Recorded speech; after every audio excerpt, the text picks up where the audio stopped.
السلام علیکم ورحمۃ اللہ وبرکاتہ۔ توکل، اللہ رب العزت پہ توکل۔ اللہ تعالیٰ سورہ بقرہ میں فرما رہے ہیں وَاسْتَعِینُوا بِالصَّبْرِ وَالصَّلَاةِ، مجھ سے صبر اور نماز سے مدد لو، میں اس کے ساتھ ہوں۔ دوسری جگہ اللہ تعالیٰ قرآن میں کہہ رہے ہیں کَفَى بِاللَّهِ وَکِیلًا، میں کافی ہوں، میں ہر اس شخص کے ساتھ ہوں جو مجھ پہ توکل کرتا ہے، جو مجھ پہ بھروسہ کرتا ہے، میں اس کے لیے کافی ہوں۔ پر آج ہمیں کیا ہو گیا ہے؟ ہماری سوچ کو کیا ہو گیا؟ ہم یہ کیوں سوچنا شروع ہو گئے ہیں کہ وہ ہمارا کام کرے گا، وہ ہمیں نقصان دے گا، وہ ہمیں فائدہ دے گا؟ ہم کیوں لوگوں کے پیچھے لگ گئے؟ ہم یہ کیوں سوچ کے بیٹھ گئے کہ فلاں سے ہمیں نقصان ہوگا اور اس سے ہمیں فائدہ ہوگا؟ ہم یہ کیوں بھول گئے کہ نقصان اور فائدے کے معاملات صرف اور صرف اللہ رب العزت کے ہاتھ میں ہیں؟ منہ زبانی تو ہم توکل بہت زیادہ کرتے ہیں کہ ہمیں اللہ پہ بھروسہ بہت ہے، اللہ مالک ہے، ہم یہ آخر میں کہہ دیتے ہیں، اور بعد میں یہی ذہن میں آتا ہے یار بس وہ ہمارا کام کر دے، ہمارے معاملات سیدھے کر دے۔ ارے اللہ کے بندے، معاملات اللہ نے سیدھے کرنے ہیں۔ یہ بھروسے، یہ یقین، یہ توکل، یہ نہ آنے کی اس کی وجہ کیا ہے؟ اس کی وجہ یہ ہے نماز۔ نماز سے ہم دور ہو گئے۔ آج کل میں نے اکثر گھروں میں دیکھا ہے، ہمارے بچے رات کے 3 بجے تک جاگتے ہیں، لیکن جب صبح فجر کی اذانوں سے پہلے ہم سو جاتے ہیں، بیماریاں، تکلیفیں، پریشانیاں، پورا دن لڑائی جھگڑا ان معاملاتوں میں گزر جاتے ہیں۔ اس کی وجہ کیا ہے؟ اس کی وجہ یہ ہے کہ جب فجر کے ٹائم حی علی الصلاۃ، حی علی الفلاح کی آوازیں گونج رہی ہوتی ہیں، ہم تو سو رہے ہوتے ہیں۔ اللہ اکبر کبیرہ، خدارا نمازوں کو پکڑیں۔ ہم کیوں مطمئن ہو کے بیٹھ گئے؟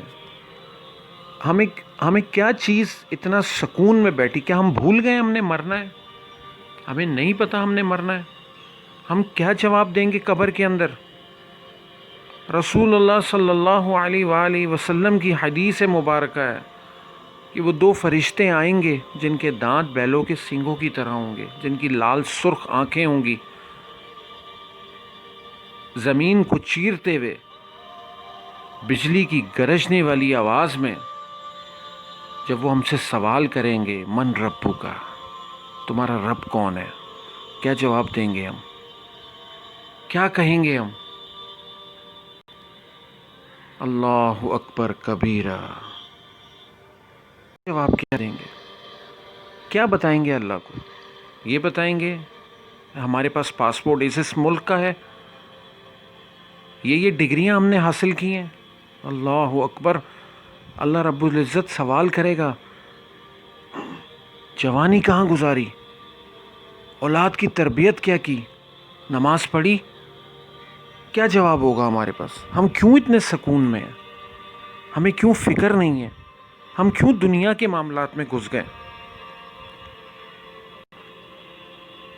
پھر جب ہم نمازوں سے دور ہوتے ہیں، پھر یہ پریشانیاں آتی ہیں، یہ مصیبتیں آتی ہیں، یہ بیماریاں آتی ہیں، پھر ہم پریشان ہوتے ہیں۔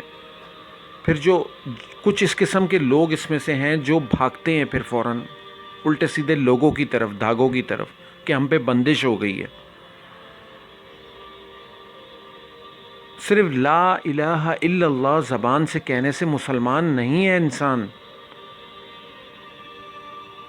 اللہ رب العزت قرآن میں کہہ رہے ہیں کہ نماز پڑھتے رہو، نماز صلاح قائم کرو، مشرکوں میں سے مت ہو جانا۔ رسول اللہ صلی اللہ علیہ وآلہ وسلم کے پاس ایک بندہ آیا، اس نے سوال کیا یا رسول اللہ صلی اللہ علیہ وآلہ وسلم، مسلمان اور کافر میں کیا فرق ہے؟ نبی صلی اللہ علیہ وآلہ وسلم نے جواب دیا، نماز کا فرق ہے۔ تو جس نے نماز نہ پڑھی اس نے کفر کیا اور وہ مشرک ہے۔ نبی صلی اللہ علیہ وآلہ وسلم نے بے نمازی کا تو نماز جنازہ بھی نہیں پڑھایا۔ مانگ کے دیکھیں اللہ سے، صرف اور صرف یہ کام کر لیں، 5 نمازیں، اور جو اللہ نے کتاب اتاری ہے، کتاب اللہ، اللہ کا جو کلام ہے، وہ صرف اور صرف ہم نے رکھ دیا ہے اپنی بہن اور بیٹی بیانے کے چکروں میں، ان کے سر پہ کہ یہ رحمت ہوگی۔ ہم بھول گئے، ہم نے کوشش ہی نہیں کی ہم نے اس کو سمجھنے کی کہ اس کے اندر لکھا کیا ہے، اللہ کیا کہہ رہا ہے اپنی کتاب میں، ہمیں کیا میسج ہے یہ۔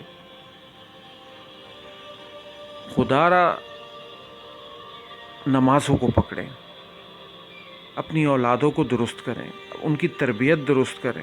ہم کوئی بھی چیز بازار میں لینے جاتے ہیں، کچھ بھی لینے جاتے ہیں، کتنی تصدیق کرتے ہیں، کتنے معاملات کہ ہمارے پیسے کہیں ضائع نہ ہو جائے، ہم کوئی غلط چیز نہ لے آئیں۔ جہاں دین کا معاملہ آتا ہے وہاں پہ ہماری سوچ کہاں گھاس چرنے چلی جاتی ہے۔ ہم کیوں یہ کہہ دیتے ہیں کہ جو مولوی صاحب کہہ رہے ہیں وہ ٹھیک ہے؟ کیوں نہیں تصدیق کرتے؟